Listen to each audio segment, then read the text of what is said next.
ओहे guys, hi, welcome to Vedantu. आज के सेशन में हम लोग हेलो एल्केन्स और हेलोरीन्स को 1 घंटे के अंदर अच्छे से रिवाइज करने वाले हैं।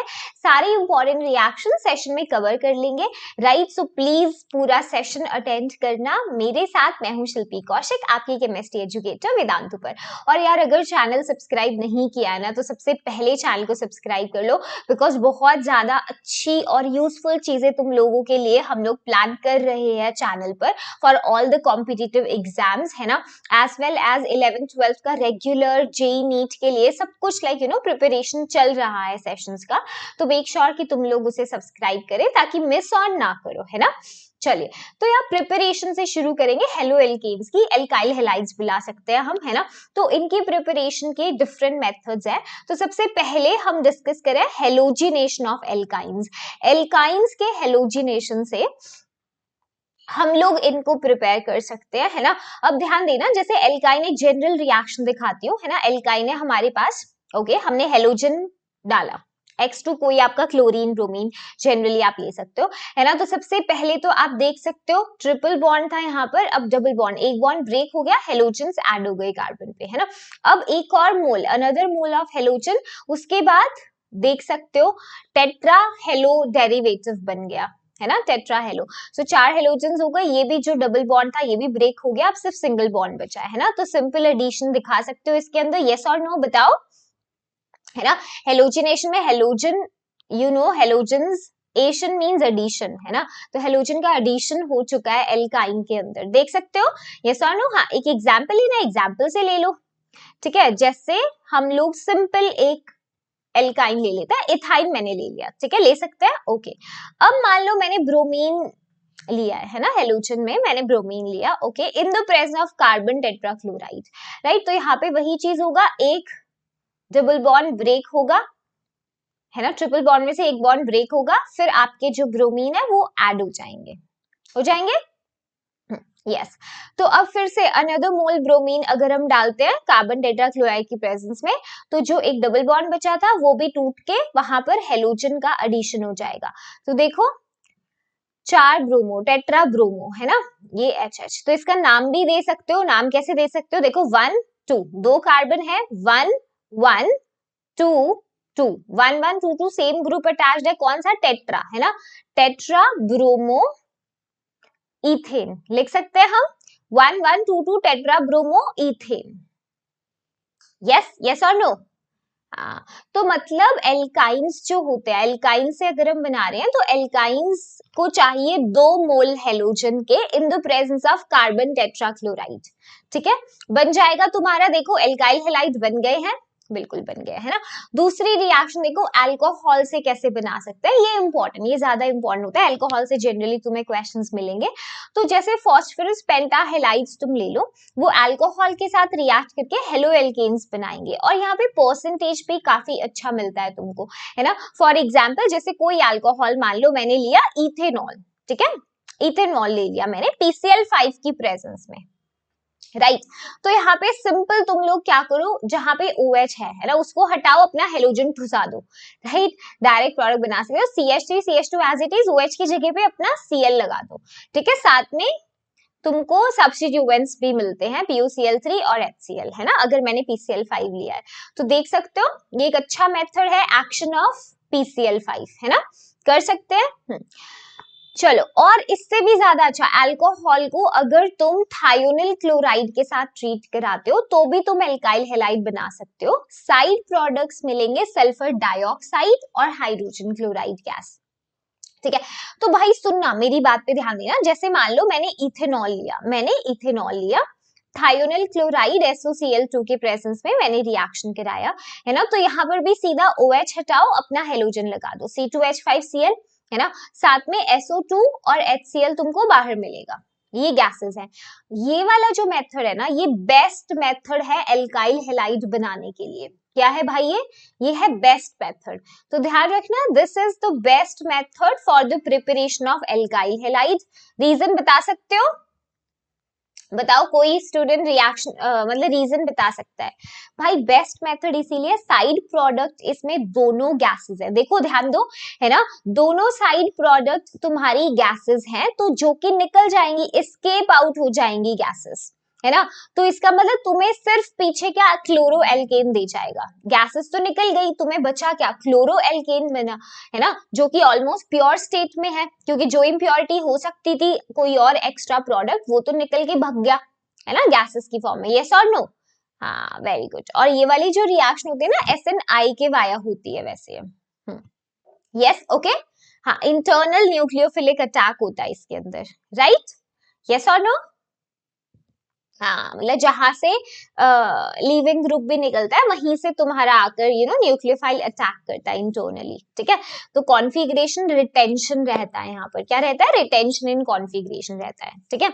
बट अगर तुम SOCl2 को मान लो ऐड करते हो, तुम इसको डालते हो in the presence of, let's say तुमने पीरिडीन यूज किया, है ना, तो पीरिडीन अगर यूज करोगे तो उसके केस में तुमको SN2 से वो मैकेनिज्म होती दिखती है, वहां पर इन्वर्जन हो जाता है।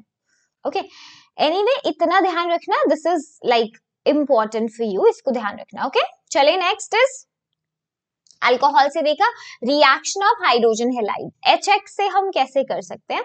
तो हाइड्रोजन हेलाइड डालोगे तो यहाँ पे ये तो बहुत आसान है, प्रोडक्ट बना, वाटर निकाल दो और RX मिल जाएगा, एल्काइल हेलाइड हो जाएगा। यस और नो? देखो यही लिखते हैं, ROH मान लो मैंने लिया, concentrated hydrochloric acid in the presence of anhydrous zinc chloride, ठीक है, anhydrous zinc chloride लिया मैंने, तो RCl मिलेगा साथ में। ओके, तुमको ये देखो, है ना, देख रहे हो, तुम्हारा एल्काइल हैलाइड मिल गया।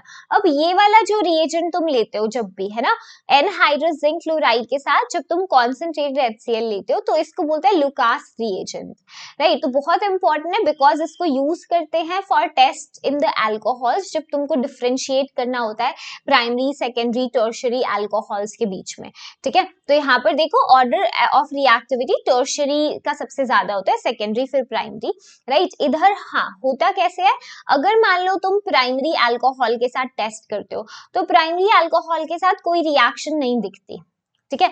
अगर सेकेंडरी अल्कोहल लेते हो तो तुम्हें टर्बिडिटी मिलती है, 5 से 10 मिनट के अंदर टर्बिडिटी देखने को मिलेगी, ठीक है। अगर लेते हो टर्शरी अल्कोहल, टर्शरी अल्कोहल के अंदर तुमको immediate turbidity, with in seconds turbidity देखने को मिलता है, ठीक है। So that's the same thing, turbidity को तुम समझ सकते हो ऑयली लेयर करके भी, है ना। तो ऐसे हम डिस्टिंग्विश कर सकते हैं प्राइमरी सेकेंडरी और टर्शरी अल्कोहल्स में, ठीक है। इजी है, यस और नो? हाँ कर सकते हैं, ठीक है। नेक्स्ट इज हाइड्रोजन ब्रोमाइड के साथ अगर हम करते हैं NaBr H2SO4 अगर तुमको मिलता है तो ये तुम्हें मिलकर HBr देगा, कभी क्वेश्चन में ये ऐड किया हो, है ना। तो तुम इसको ध्यान रखना कि भाई NaBr H2SO4 एसिड के साथ हम इसे ट्रीट कर रहे हैं, तो अगर तुम देखोगे डबल डिस्प्लेसमेंट करोगे यहाँ पे आयोन्स का, सोडियम सल्फेट मिलेगा और ये HBr मिलेगा, है ना। तो ये HBr is going to attack with your like alcohol के साथ react करेगा, फिर वही एनहाइड्रस जिंक क्लोराइड के प्रेजेंस में वाटर निकल जाएगा, RBr रह जाएगा, है ना। कर सकते हो इसे। ऐसे ही हाइड्रोजन आयोडाइड के साथ ये रिएजेंट्स होंगे, तो पहचान लेना यहाँ पर भी हाइड्रोजन आयोडाइड मिलेगा, है ना। तो फिर फाइनली तुमको एनहाइड्रस जिंक क्लोराइड लोगे तो तुम्हें आयोडाइड अटैच हुआ मिल जाएगा यहाँ पर, ठीक है। सो देख लेना, ये basically action of HX hydrogen halide से हम कैसे बना सकते हैं एल्काइल हेलाइड्स को, ये वो मेथड थे, ठीक है। सबसे पहले HCl के साथ देखा हमने, फिर HBr के साथ मैम ने बताया रिएजेंट क्या होगा, और HI के साथ। इनको ध्यान रखना क्योंकि एरो पे अगर ये लिखा हुआ मिलेगा तो तुम भूल जाते हो कि क्या रिएक्शन हो रहा है, हम क्या बना रहे हैं। तो पहले इसका प्रोडक्ट बनाना, पहले जो रिएजेंट लिया उसको स्टडी किया करो, ठीक है। कर लोगे, यस और नो? ओके, अब नेक्स्ट देखो preparation of alkyl halide carbonyl compound से, ये ज्यादा मतलब डिफिकल्ट भी नहीं, बहुत ज्यादा इंपॉर्टेंट नहीं है रिएक्शन।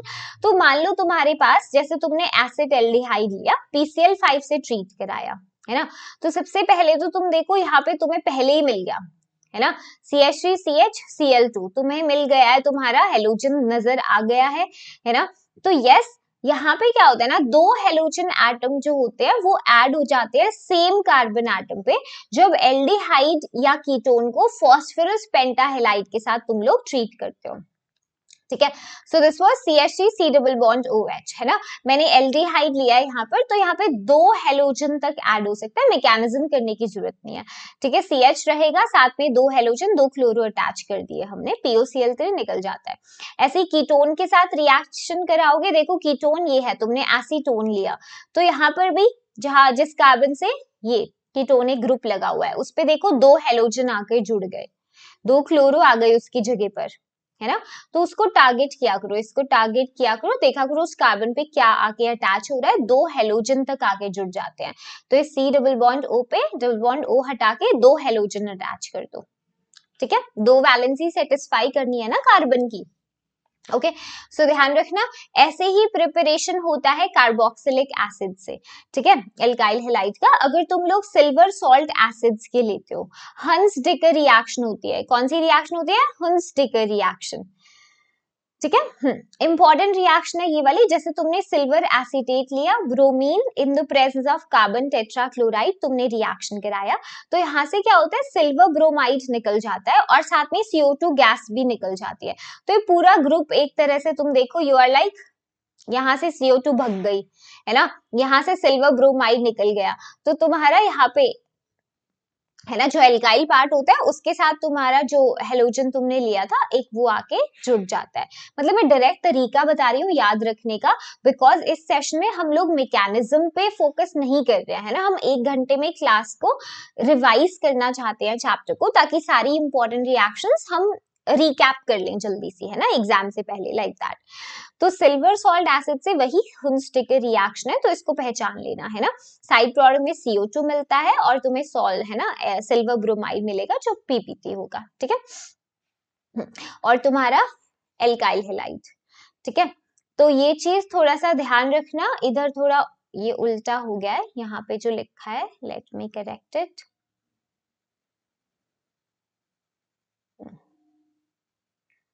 ये C डबल बॉन्ड O कहाँ पर लगा है, इधर,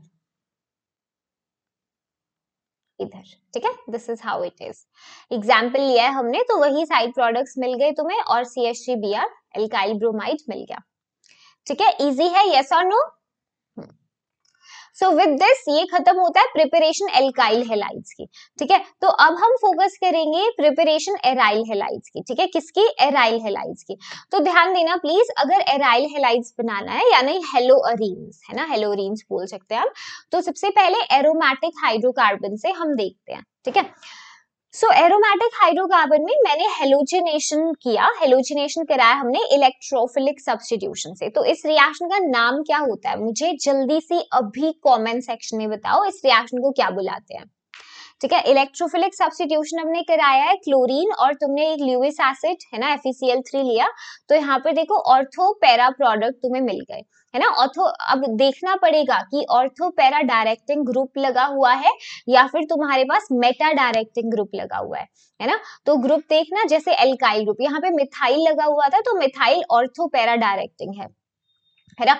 तो यहाँ पर जाकर तुम देख सकते हो, तो इलेक्ट्रोफाइल अकॉर्डिंगली आकर अटैक करेगा, ठीक है। यस, यहाँ पर देखो OH हो, OCH3, NH2, ये सारे ऑर्थो पैरा डायरेक्टिंग ग्रुप है। बट मेटा डायरेक्टिंग ग्रुप का खास ही ध्यान रखना, मेजरली जैसे इलेक्ट्रॉन खींचने वाले टाइप के, है ना, इसमें दिखेंगे एल्डिहाइड्स, कार्बोक्सिलिक एसिड्स, है ना, अमाइड्स तुमको दिखेंगे, एस्टर्स दिखेंगे, NO2, तो ये मेटा डायरेक्टिंग ग्रुप होते हैं, राइट। इलेक्ट्रॉन डेंसिटी वो -m वाले जो तुमने देखे हैं, है ना।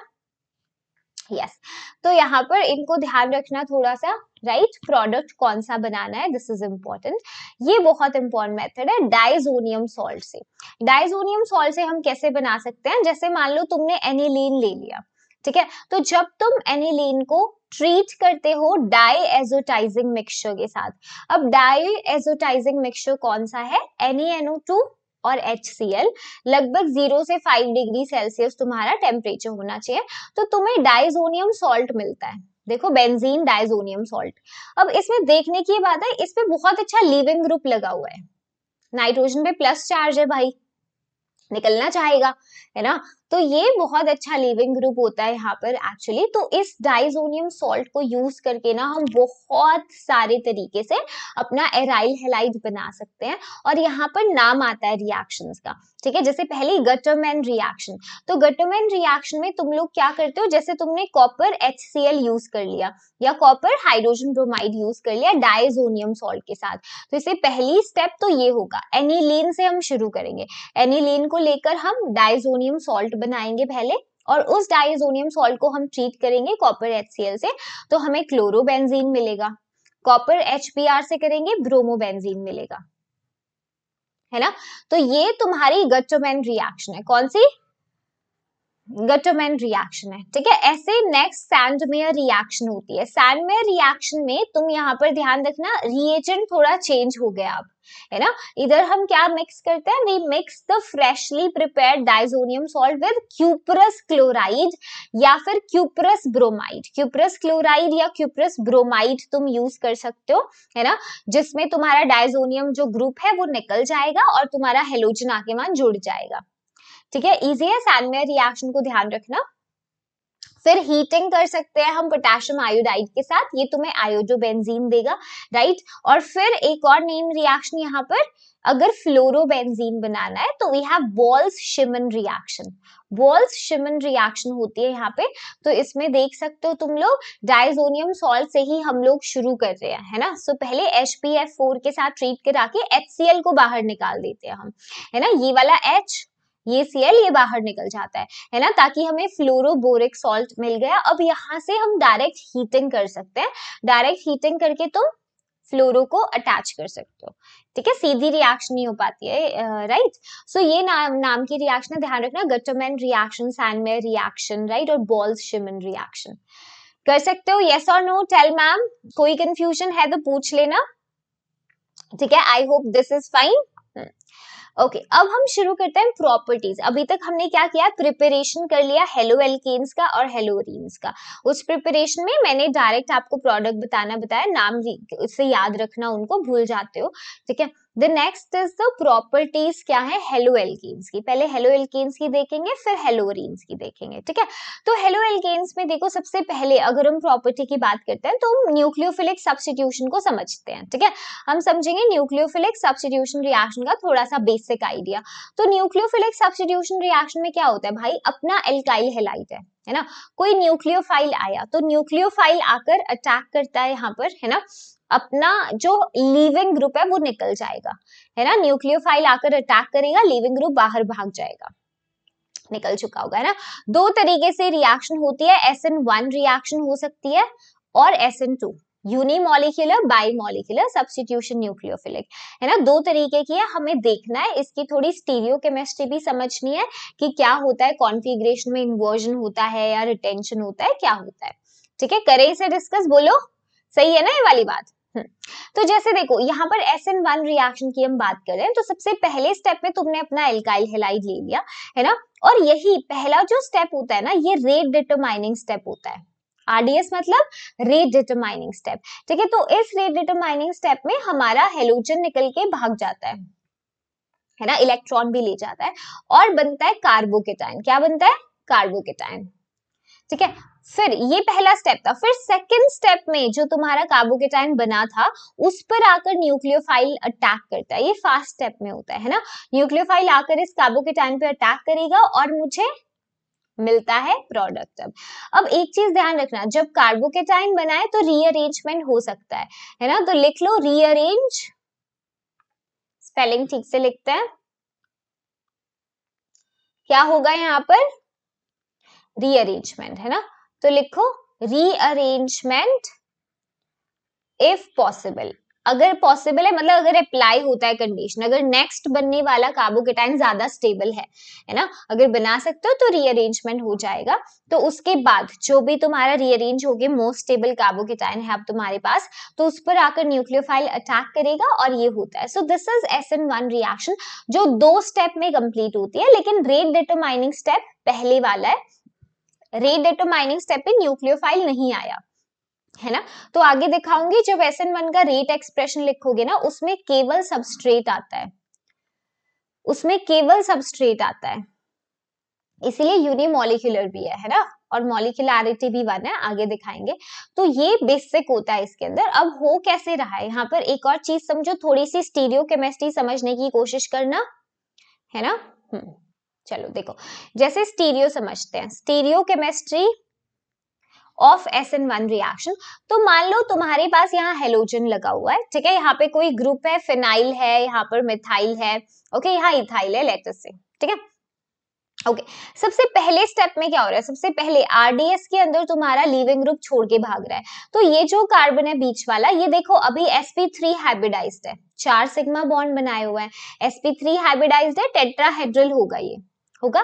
तो जैसे ही लीविंग ग्रुप भाग जाता है, लीविंग ग्रुप निकल के जाता है, तो ये उदास हो जाता है, बोलता है अरे यार मेरी जिंदगी में तो ये क्या हो गया है, चला गया लीविंग ग्रुप, कार्बन की अब 3 ही सिग्मा बॉन्ड बने हुए हैं, और यहाँ पर एक हो जाएगा वेकेंट ऑर्बिटल, खाली डिब्बा, कार्बोकेटाइन बन गया, यस और नो, बन गया है। अब ये sp2 हाइब्रिडाइज्ड है, यहाँ पे कार्बन की हाइब्रिडाइजेशन sp2 है, ये ट्राइगोनल प्लेनर हो गया, कैसा हो गया, प्लेनर हो गया, ट्राइगोनल प्लेनर।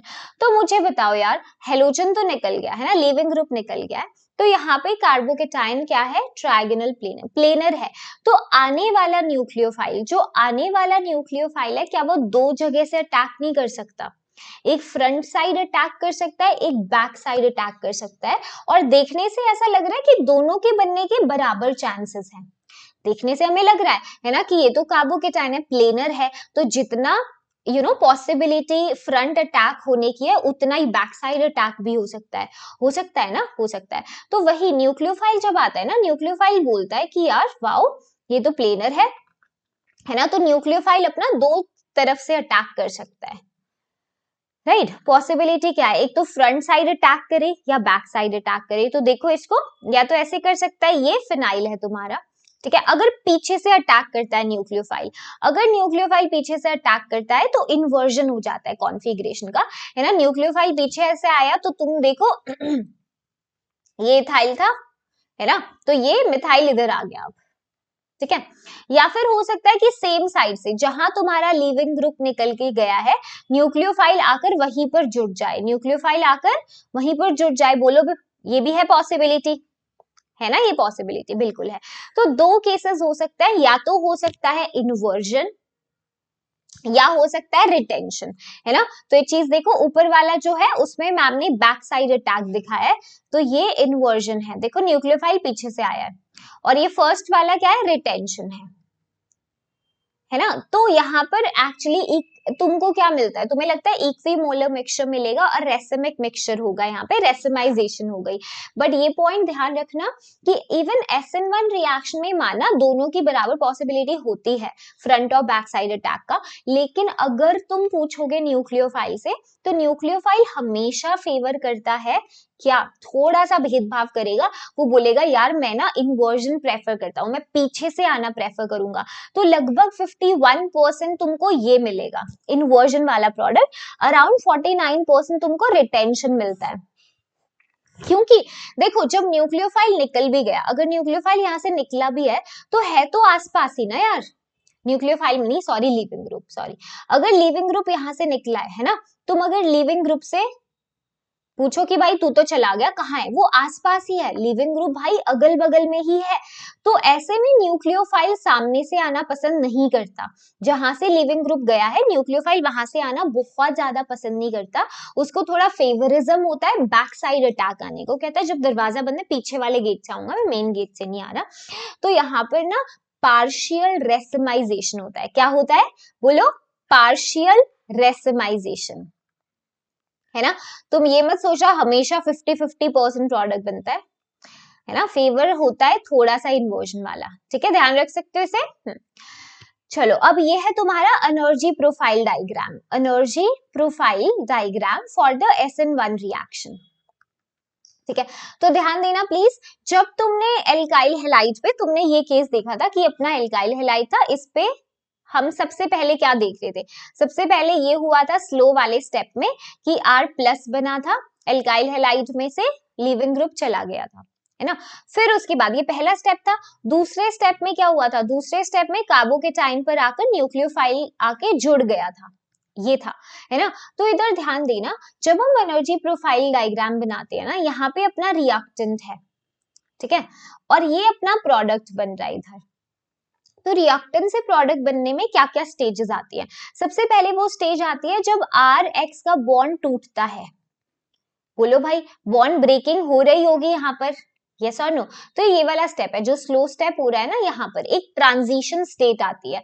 तो ये फर्स्ट ट्रांजिशन स्टेट है जिसमें आर एक्स का बॉन्ड टूट रहा होता है, ठीक है।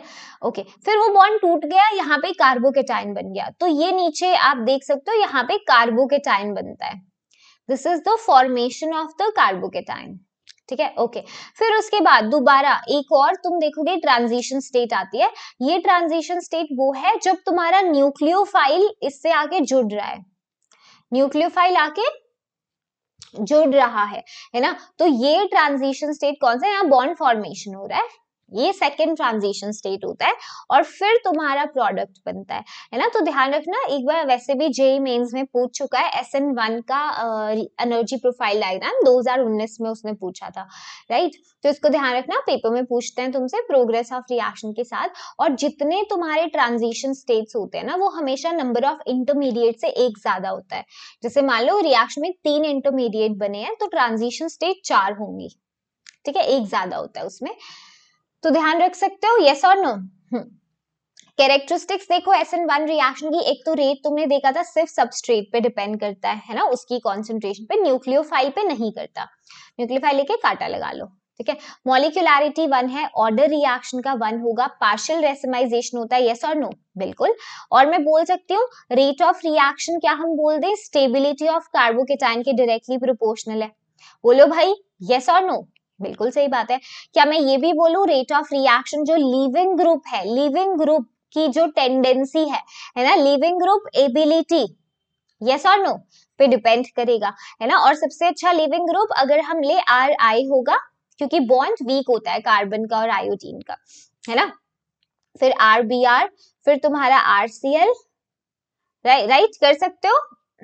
ओके, इसके अलावा सॉल्वेंट, अगर पोलर प्रोटिक सॉल्वेंट होगा, आगे लिखा हुआ है वैसे मैंने, पोलर प्रोटिक सॉल्वेंट जो है वो फेवर करता है SN1 रिएक्शन को, क्योंकि वो केटायन एनायन को स्टेबलाइज कर देते हैं, ठीक है। मैंने लिखे हैं सारे पॉइंट्स, वैसे बता दिए हैं, तुम नोट्स में से ले सकते हो डायरेक्टली, है ना। देखो SN1 को कौन फैक्टर इंपैक्ट करता है? एक तो nature of substrate, carbocation stability, है ना। टर्शियरी जो बनेगा वो ज्यादा स्टेबल होता है सेकेंडरी और प्राइमरी से।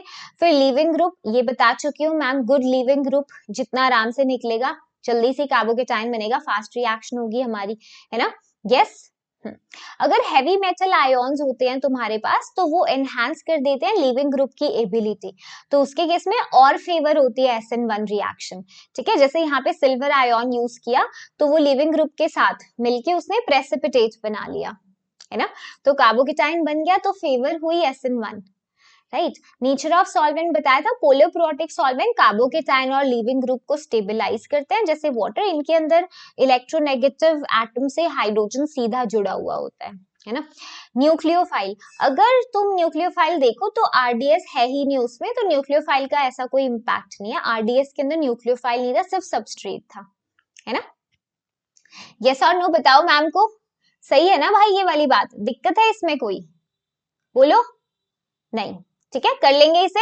हाँ, ओके, ये देखो कौन से सबस्ट्रेट्स फेवर करते हैं SN1 रिएक्शन को। तो यहाँ पे कुछ पॉइंट्स देखो, अगर तुम्हारे पास एलाइल हेलाइड्स हो जाए, बेंजाइल हेलाइड्स या एल्कोक्सी ग्रुप आ जाए, है ना, तो वो फेवर करेगा SN1 रिएक्शन को, क्योंकि वहां पर रेजोनेंस स्टेबलाइजेशन होता है। हो जाएगा यस और नो? बोलो मैम को। भाई बिल्कुल हो जाएगा। जैसे यहाँ पर देखो, यहाँ पे अगर तुम इस हेलोजन को निकाल दो, तो यहाँ कार्बोकेटाइन बन रहा है, देखो भाई कार्बोकेटाइन बना, है ना। तो फेवर नहीं करेंगे ये SN1 को? बोलो बिल्कुल करेगा। ऐसे ही मान लो तुम्हारे पास है बेंजीन पे तुमने CH2, यहाँ X कोई लिविंग ग्रुप है, ये निकलेगा, यहाँ पे कार्बोकेटाइन आएगा, तो वो रिंग में कॉन्जुगेशन करेगा, रेजोनेंस होगा ना रिंग के साथ, होगा फेवर? बिल्कुल होगा, है ना। ऐसे ही एल्कोक्सी ग्रुप, भाई एल्कोक्सी ग्रुप तो भयंकर फेवर करेंगे, राइट। जैसे मान लो तुम्हारे पास ये है कोई केस, ठीक है। अब इधर देखो लिविंग ग्रुप निकलेगा, कार्बोकेटाइन बनेगा, उस कार्बोकेटाइन को बैक बॉन्डिंग से स्टेबलाइजेशन मिल रहा है, बोलो भाई, मिल रहा है। बैक बॉन्डिंग आ गया, बैक बॉन्डिंग तो भाई सबके ऊपर बॉस है ना, कार्बोकेटाइन को स्टेबिलिटी देने में बैक बॉन्डिंग सबसे बढ़िया है। तो ये कुछ सबस्ट्रेट्स होते हैं जो फेवर करते हैं SN1 रिएक्शन को, ठीक है। क्या ऐसे सबस्ट्रेट्स भी हैं जो इनर्ट हैं SN1 की तरफ? बिल्कुल हैं। जैसे अगर तुम विनाइल हैलाइड लो, फिनाइल हैलाइड्स या ब्रिज हेड कार्बन जिसपे हेलोजन लगा हुआ हो, जैसे ब्रिज हेड पे, हाँ ध्यान देना, जैसे यहाँ अपना हेलोजन लगा हुआ है, ठीक है।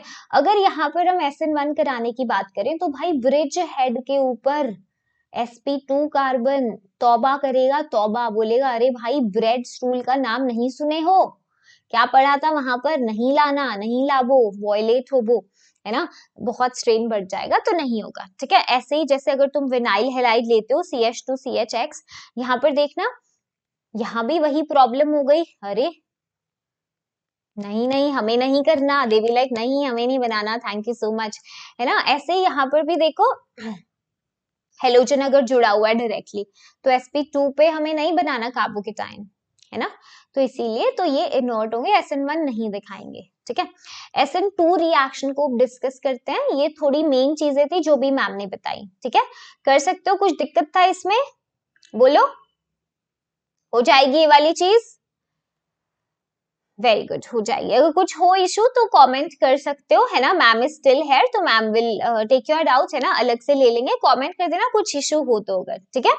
Yes ma'am keeps on checking the comments, so don't worry, okay जी, ठीक है, क्लियर है, बहुत बढ़िया। चलो SN2 रिएक्शन देखो, देखो SN2 रिएक्शन जो है सिंगल स्टेप रिएक्शन होती है, कॉन्सर्टेड रिएक्शन होगा, ठीक है। यहाँ पे होता क्या है, मैकेनिज्म मैंने देखो अटैच किया अच्छे से, जैसे तुमने कोई है ना न्यूक्लियोफाइल अटैच किया, तो न्यूक्लियोफाइल वेट नहीं करेगा लिविंग ग्रुप कब निकल कर जाए तब मैं आके अटैक करूं, है ना, आराम से कार्बोकेटाइन बने, नहीं, यहाँ पे जो बाहर से आ रहा है न्यूक्लियोफाइल वो बहुत डेस्परेट है, न्यूक्लियोफाइल बोल रहे यार कौन ही वेट करेगा लिविंग ग्रुप के जाने का, मैं अभी सीधा अटैक मार देता हूँ, और लिविंग ग्रुप भी निकल रहा है और ऐसे में तुम्हारा न्यूक्लियोफाइल भी आके जुड़ रहा है, तो एक स्टेप में सारा तामझाम खत्म हो जाता है, ठीक है। तो देखो जैसे यहाँ पर स्टीरियोकेमिस्ट्री के साथ दिखाया है, यहाँ पर देखो ये बॉन्ड टूटने की कोशिश कर रहा है अभी, है ना, कार्बन ब्रोमीन ये लिविंग ग्रुप जाने की कोशिश कर रहा है, यहाँ पोलैरिटी डिफरेंस है, है ना, इतने में ही पीछे से आया कौन, न्यूक्लियोफाइल ने आके अटैक मार दिया। अब जाहिर सी बात है सामने की साइड तो ब्लॉक हो गई, लिविंग ग्रुप तो निकला नहीं अभी, तो आप बैक साइड अटैक मारोगे ना, आप रिटेंशन थोड़ी कर पाओगे, आप इन्वर्जन कर पाओगे, इस इन्वर्जन को ही वॉल्डन इन्वर्जन का नाम दिया जाता है ना, पीछे से आगे अटैक मारता है, ठीक है। तो इधर देखो यहाँ पे अगर ट्रांजिशन स्टेट को तुम विजुअलाइज करो तो एक कार्बन पे एक हाइड्रोजन लगा हुआ है, नीचे की तरफ मिथाइल है, ऊपर ड्यूटेरियम है, इधर देखो यहाँ पे अपना OH जो न्यूक्लियोफाइल है वो आके अटैक कर रहा है, बॉन्ड फॉर्मेशन हो रहा है, और अभी लिविंग ग्रुप निकल रहा है साथ साथ, है ना, ये बॉन्ड ब्रेकिंग हो रही है, ठीक है। तो बॉन्ड फॉर्मेशन बॉन्ड ब्रेकिंग, तो ये होने के बाद इन्वर्जन तुम्हें कॉन्फ़िगरेशन में देखने को मिलता है SN2 के अंदर, ठीक है, सही बात है, यस। कुछ पॉइंट्स है देखो, back side attack of nucleophile, attack of nucleophile front side से is not possible, back side से करता है, बिकॉज लेस स्टेरिकली हिंडर्ड है, जहां भीड़ भाड़ कम है वहां से आना पसंद करेगा वो, है ना, and also do not exert, कोई रिपल्सिव इंटरैक्शन नहीं होता, तो बैक साइड अटैक होता है, यहाँ पे पूरा इन्वर्जन होता है, अभी मैम ने बताया वॉल्डन इन्वर्जन, है ना। अब रेट एक्सप्रेशन में क्योंकि एक ही स्टेप में दोनों आकर अटैक कर रहे हैं, एक ही स्टेप में आके सब कुछ हो जा रहा है, यस और नो, यस, वेट ही नहीं कर रहा है ना, इट इज लाइक भाई मैं क्यों वेट करूं, तुम रुके थे मेरे लिए, है ना, तुम रुके थे लिविंग ग्रुप के जाने के लिए, तो एक स्टेप में जैसे तुम्हारा सबस्ट्रेट है, न्यूक्लियोफाइल आकर अटैक करता है, इधर से निकलता है लाइक दिस, तो दिखाया था जो ट्रांजिशन स्टेट में न्यूक्लियोफाइल जुड़ भी रहा है इससे और एक्स निकल भी रहा है, ठीक है, यस और नो बताओ, कर सकते हैं। तो फिर जब ये तामझाम हो जाएगा तो न्यूक्लियोफाइल पीछे से आके जुड़ जाएगा, है ना। ये वन स्टेप रिएक्शन, अगर तुम्हें देखने में दो लग रहा है तो ट्रांजिशन स्टेट बनने को हम स्टेप नहीं काउंट करते, पूरा सिंगल स्टेप है, ठीक है। मॉलिक्यूलरिटी 2 होता है, देख सकते हो, ऑर्डर भी 2 है, एनर्जी प्रोफाइल डायग्राम में एक ही ट्रांजिशन स्टेट बनी, वो ये वाली ये, है ना, फिर दूसरे में सीधा आपका प्रोडक्ट आके बन गया, सही है, कर सकते हो। चलिए फैक्टर्स क्या क्या हैं जो SN2 रिएक्शन को इम्पैक्ट करते हैं। तो सबसे पहले नेचर एल्काइल हैलाइड का है ना, तो नेचर ऑफ एल्काइल हैलाइड देखो, टर्शियरी एल्काइल हैलाइड्स बिल्कुल इनर्ट हैं SN2 के लिए, क्योंकि उसमें बहुत ज्यादा स्टेरिक हिंड्रेंस होती है। बहुत ज्यादा अगर भीड़ भाड़ हो गई तो सोचो न्यूक्लियोफाइल कैसे आके अटैक करेगा। न्यूक्लियोफाइल पीछे से देखेगा, अरे यहाँ तो बहुत जमावड़ा लगा हुआ है भाई, लिविंग ग्रुप निकला ही नहीं है, मैं वैसे इतने हिंडर्ड स्पेस में कैसे जाकर अटैक करूं, है ना। तो टर्शियरी में तो ऑलमोस्ट देखो रेट 0 है। सबसे ज्यादा अगर तुम देखो प्राइमरी लो या फिर तुम सुपर प्राइमरी मतलब मिथाइल ले लो, उसमें सबसे ज्यादा रेट है ना।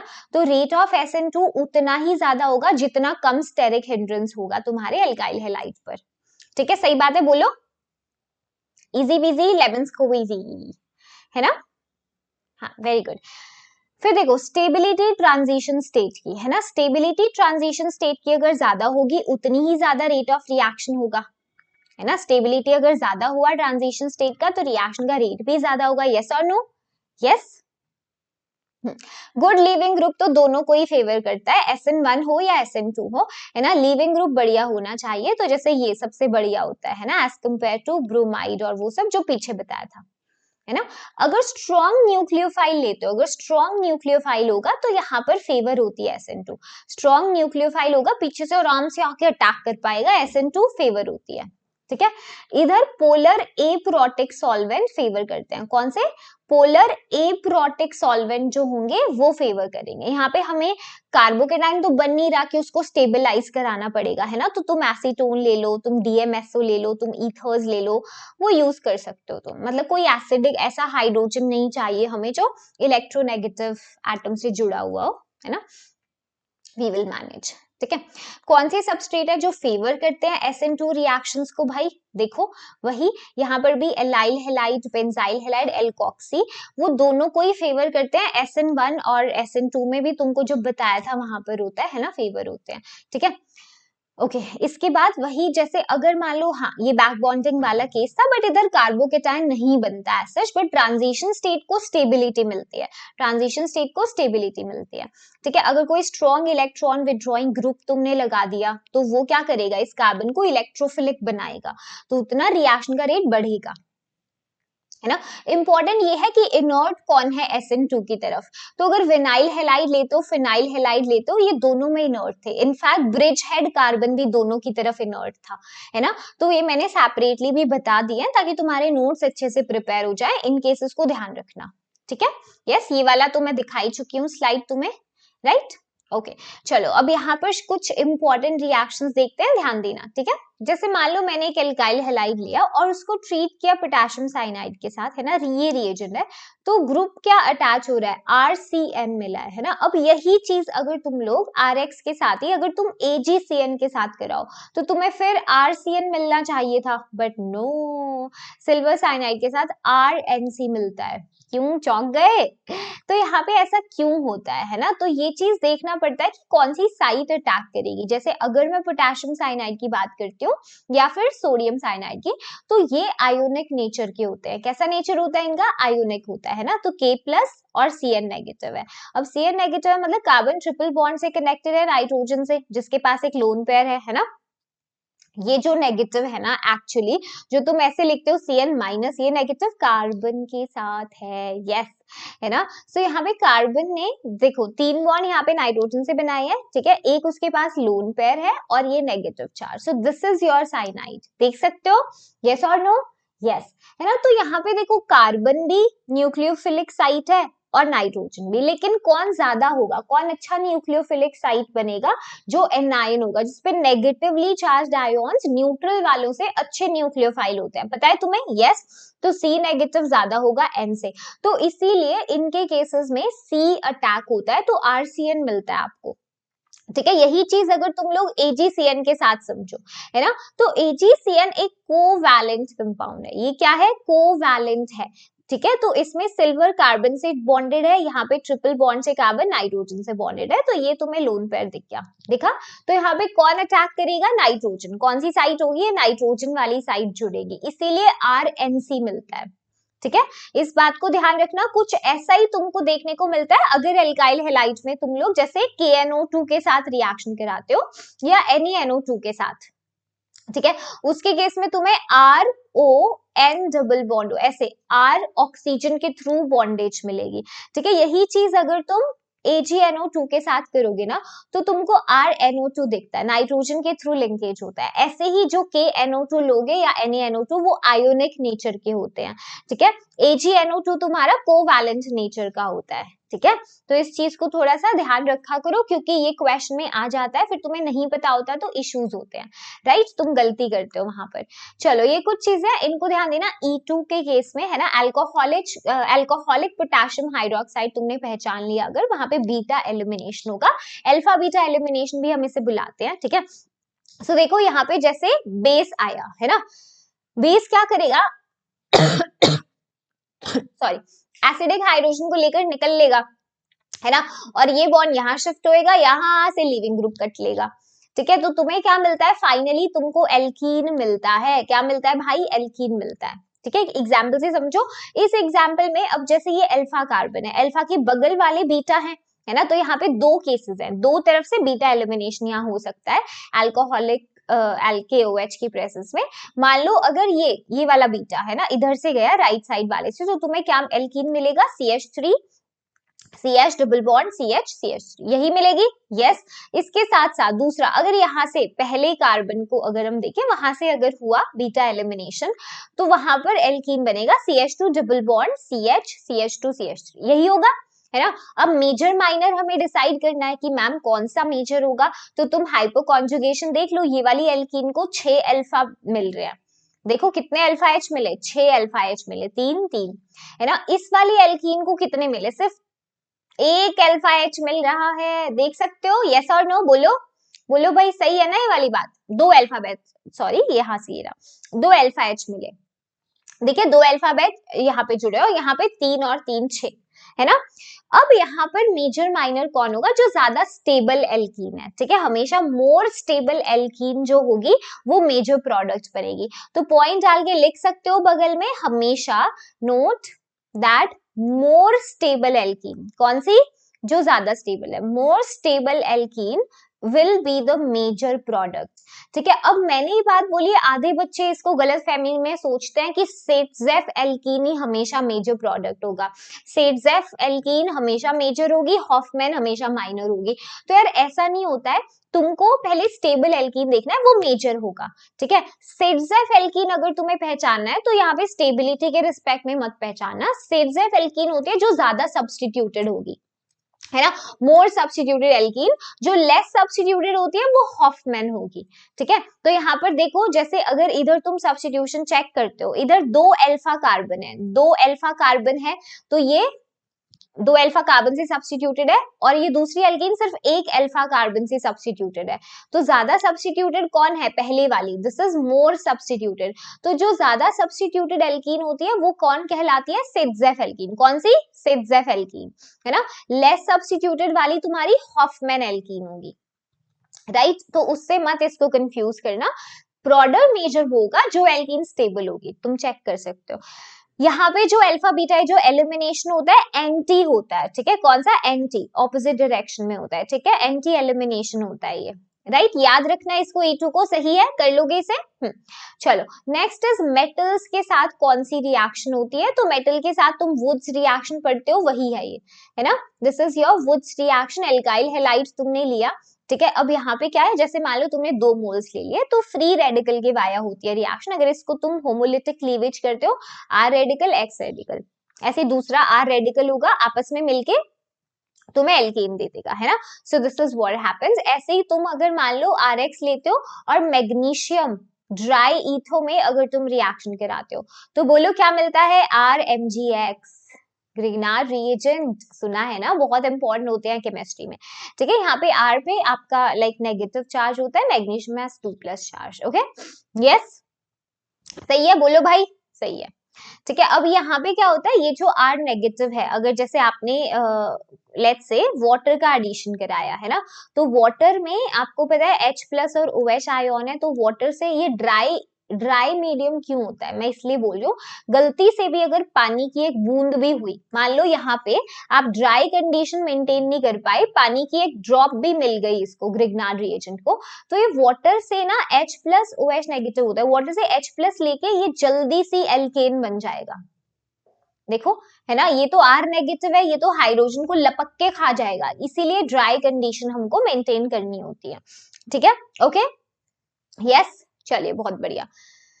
नेक्स्ट इज प्रॉपर्टीज क्या है हेलोअरीन्स की। हेलोअरीन्स की प्रॉपर्टी तो देखो, इलेक्ट्रोफिलिक सब्स्टिट्यूशन रिएक्शंस की हम बात करते हैं। ठीक है, पहली चीज तो ये, क्या मैम इलेक्ट्रोफिलिक सब्स्टिट्यूशन रिएक्शन होएगी? बोलो बोलो भाई, तुम्हारे हिसाब से तो नहीं होनी चाहिए, होनी चाहिए क्या इलेक्ट्रोफिलिक सब्स्टिट्यूशन रिएक्शन?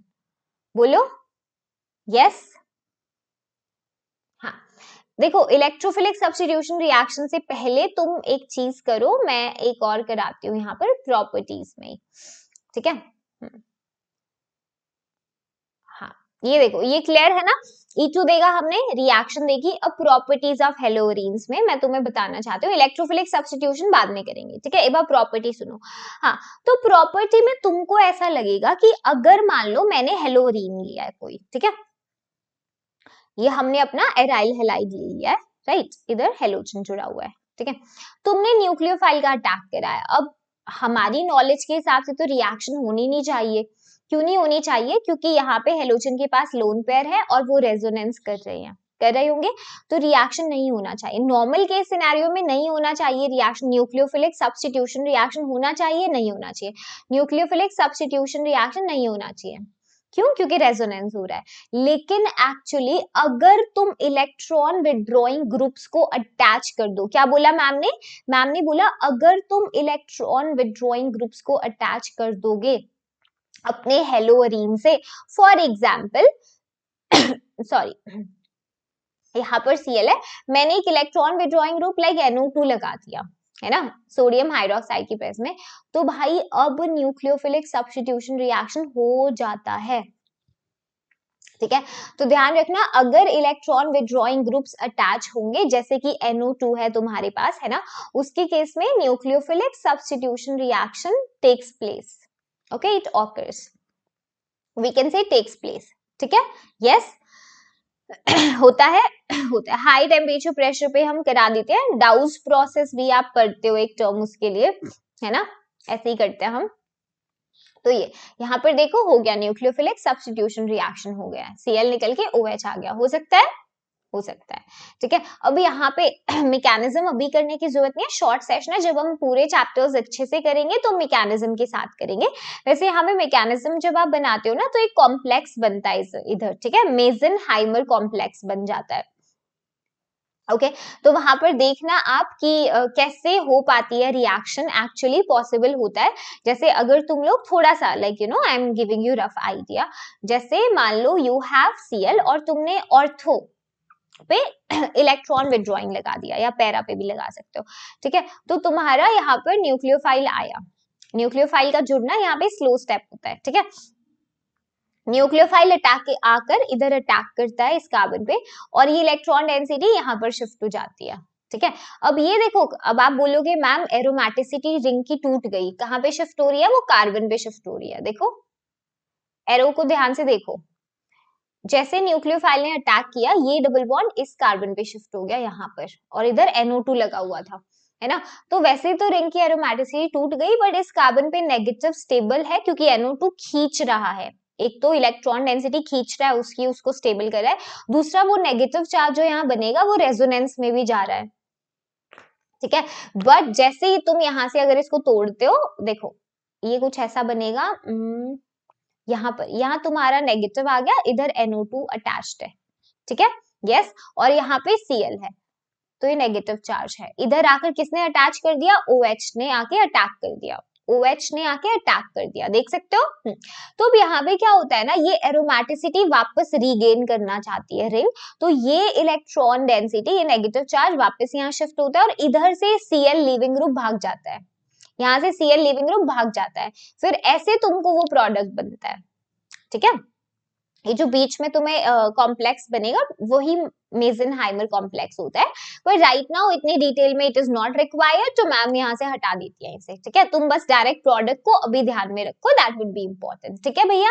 चलो, इलेक्ट्रोफिलिक सब्स्टिट्यूशन रिएक्शंस में ऐसे कंफ्यूज मत हुआ करो, मैम न्यूक्लियोफिलिक होगी, इलेक्ट्रोफिलिक होगी, न्यूक्लियोफिलिक भी हो रही है, बट किस केस में हो रही है उसको ध्यान रखना, ठीक है। अब इलेक्ट्रोफिलिक सब्स्टिट्यूशन रिएक्शन तुम जितनी यहाँ पर करते हो, जैसे nitration, sulphonation, Friedel-craft acylation, alkylation, वो सब यहाँ पर आएंगी, ठीक है। तो इसको जस्ट बेसिक एक बार रिएजेंट के थ्रू ध्यान रखना, रिएजेंट तुम्हें पता होना चाहिए, और कार्बोकेटाइन क्या बन रहा है।